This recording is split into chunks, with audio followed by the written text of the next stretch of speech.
Have you ever wondered how money is actually created? You work hard, you earn money, but the real truth is that banks create money out of nothing, simply by increasing numbers on a computer screen. This is the magic of fractional reserve banking, and it can completely shock your mind. Think about it. A bank keeps only a small portion of your deposit. The rest of the money is given out as loans, which keeps increasing the money supply in the economy. Have you ever thought about who truly holds the power behind your money? This is what silently brings you closer to financial disaster. When you deposit $100, the bank keeps only $10 and lends out $90. The loaned money gets deposited somewhere else, where it is again used to give more loans. This cycle continues until the original $100 multiplies into thousands of dollars in the economy.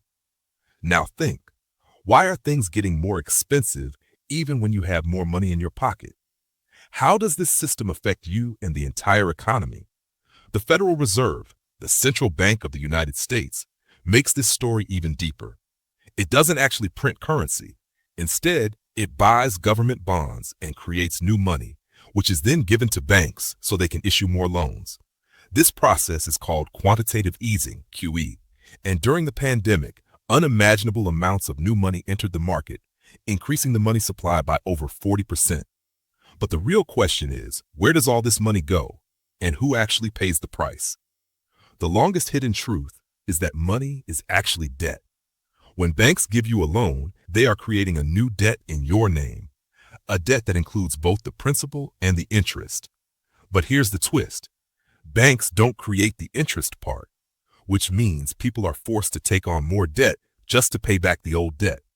This system has become a global debt trap, where the wealthy and powerful stay in control, while ordinary people keep struggling with inflation. In the dark corners of the global financial system, money secretly disappears into offshore accounts. The wealthy of many countries hide their assets and destabilize entire economies. When almost every nation is drowning in debt, and banks and central institutions keep creating money, who do you think really controls everything? But remember, you also have power, knowledge. Once you understand the real story behind fractional reserve banking and money creation, you can make smarter financial decisions. Don't rely only on cash. Diversify your investments and avoid unnecessary loans whenever possible. In the end, money stays with those who understand the system. So are you ready to break this money matrix? If yes, then watch this video again, share it with your friends, and understand your financial reality so you can build a better future for yourself.